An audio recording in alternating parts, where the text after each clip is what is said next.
Outra informação que nós temos, que eu já comentei em algumas vezes aí, foi a respeito da velocidade de propagação, tá? Então, a primeira informação importante sobre velocidade de propagação, tá?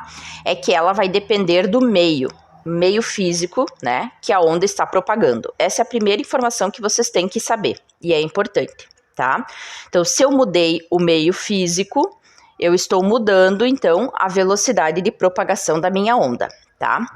Outra informação importante é que toda radiação eletromagnética, ou seja, toda onda eletromagnética, se ela estiver no vácuo, tá? Elas têm todas a mesma velocidade, que é a velocidade que nós chamamos de velocidade da luz no vácuo, que tem aquele valorzinho de C que nós comentamos, tá?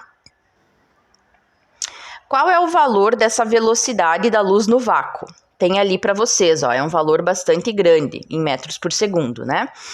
Então, seria mais ou menos de 299.792.458 metros por segundo, certo? Precisa saber esse valor, prof? Não, não precisa, tá? A única coisa que vocês têm que entender é que a velocidade da luz no vácuo, ela tem, né, uma determinada grandeza, que nós chamamos de C, é o símbolo, né, que nós utilizamos para esse tipo de grandeza, certo? E que é a maior velocidade que nós temos, maior de todas, a maior que um corpo ou que qualquer coisa poderia atingir, né? Até porque, por exemplo, a radiação eletromagnética, nós vamos ver que ela não tem massa, né? Nós já vimos até isso, certo? Não tendo massa, né, é ela que vai ter a maior velocidade, né? Então, pelo menos ainda nenhum estudo comprovou que existe uma velocidade maior do que a velocidade de propagação das ondas eletromagnéticas no vácuo, certo? Aí eu quero que vocês observem, tá, a tabela do lado, onde ela mostra essas velocidades da luz, né, no caso, quando eu falo da luz visível, a luz branca, quando essa luz ela incide em diferentes meios. Então, observem no ar, né? No ar, vejam que o valor da velocidade da luz, ela é quase a mesma do que no vácuo, né? Então, vejam ali, ó, eu teria um valor, tá? Eu botei o valor inteiro justamente para vocês analisar como é bem parecido, tá? 299 milhões, o que mudou ali, ó? Os 702 mil, né? Então, enquanto no vácuo nós tínhamos 792, quando eu vou para o ar, eu tenho 702. Então, vejam que mudou bem pouquinho a minha velocidade como um todo. Por quê? Né? Porque imaginem, quando nós temos o ar, né, nós temos poucas moléculas, digamos, ou elas estão muito dispersas, né? Então, imaginem que são poucas barreiras que nós temos, né, para a propagação dessa radiação eletromagnética. Então, quando ela incide aqui no ar, né, cada molécula que existir, né, no ambiente físico, ela vai interagir com aquela molécula, tá? Aquele átomo. Por quê? Porque essa radiação eletromagnética é feita de campos elétrico e magnéticos. E os átomos, nós sabemos que eles têm cargas, ou seja, eles estão emitindo também uma radiação do tipo eletromagnética. E aí, quando, né, vem a luz, por exemplo, ou qualquer radiação, e encontra um determinado corpo, né, ou seja, uma determinada matéria, esses campos elétricos e magnéticos, eles vão interagir entre si, tá? Então, quanto maior o número de moléculas, vai piorar, vai ter mais interações ainda. Por isso que a velocidade vai cada vez diminuindo, tá? Então, de modo geral, é claro que existem algumas exceções, né? Mas, de modo geral, nós podemos dizer o seguinte, que quando nós temos um ambiente aqui no estado gasoso, a velocidade de propagação, ela é maior, né? Não maior que a velocidade da luz no vácuo, obviamente que é a maior que nós conseguimos, mas ela é maior em comparação a um líquido. Por quê? Porque as moléculas estão mais dispersas e é mais fácil, então, da radiação passar, né? Ela vai ter menos interações com as moléculas do meio. Se nós temos um líquido, o líquido nós sabemos que nós temos uma maior quantidade de moléculas, né, reunidas no mesmo volume. Então, quando essa mesma luz ou qualquer outra radiação incidir sobre um líquido, existe a possibilidade, né, dela interagir com várias moléculas.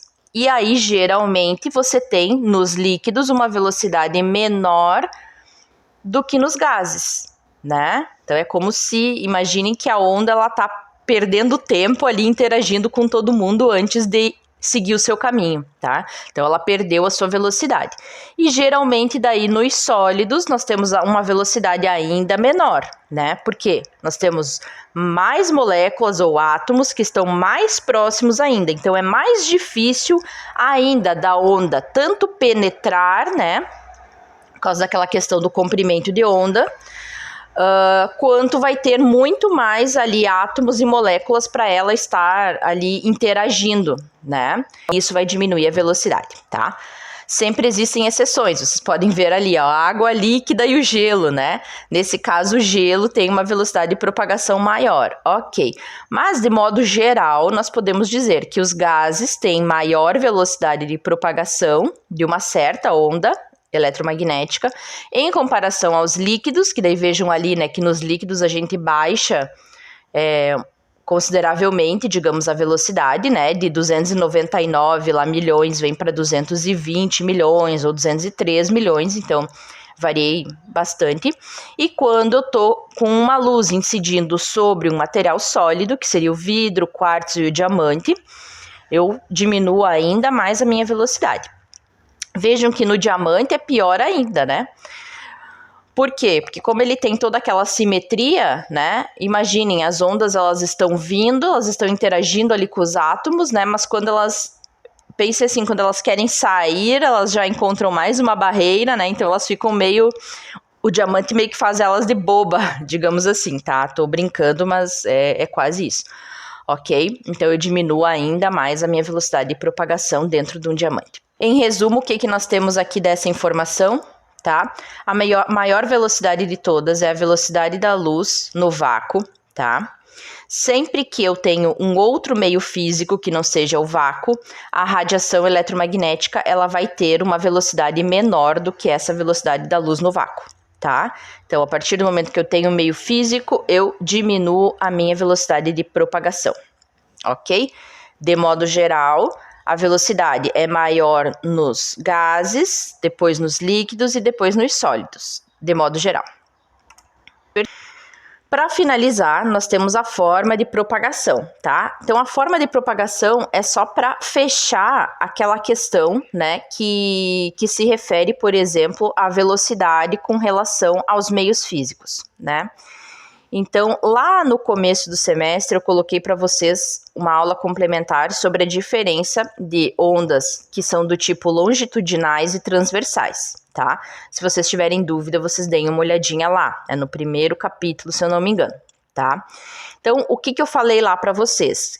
Que quando eu tenho uma onda do tipo longitudinal, que é como a do som, né? Ela precisa de um meio físico para se propagar, tá?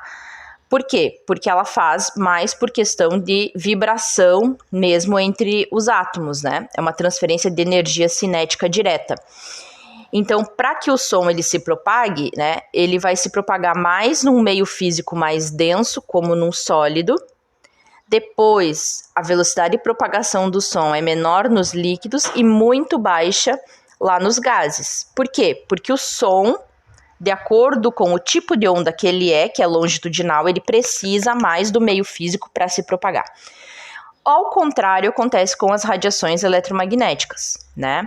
Então, no caso das radiações, é uma onda do tipo transversal, né? Então, imaginem, eu tenho tanto o campo elétrico quanto o campo magnético, e os dois vão estar interagindo com essas moléculas. Então, quanto mais moléculas tiver no meio, fica pior, né? É como se tu tivesse mais interações ali entre os campos e fosse piorando cada vez mais a propagação, né? Como se essas interações fossem uma barreira para a propagação. Então, no caso da onda transversal, que é o que nós estamos falando aqui, né?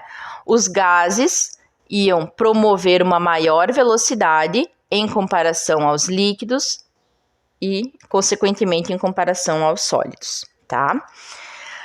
Bom, então, fechamos aqui a aula 2, tá? Eu sei que ela foi bastante extensa, porque nós tínhamos que comentar todas essas características a respeito, né, das ondas eletromagnéticas.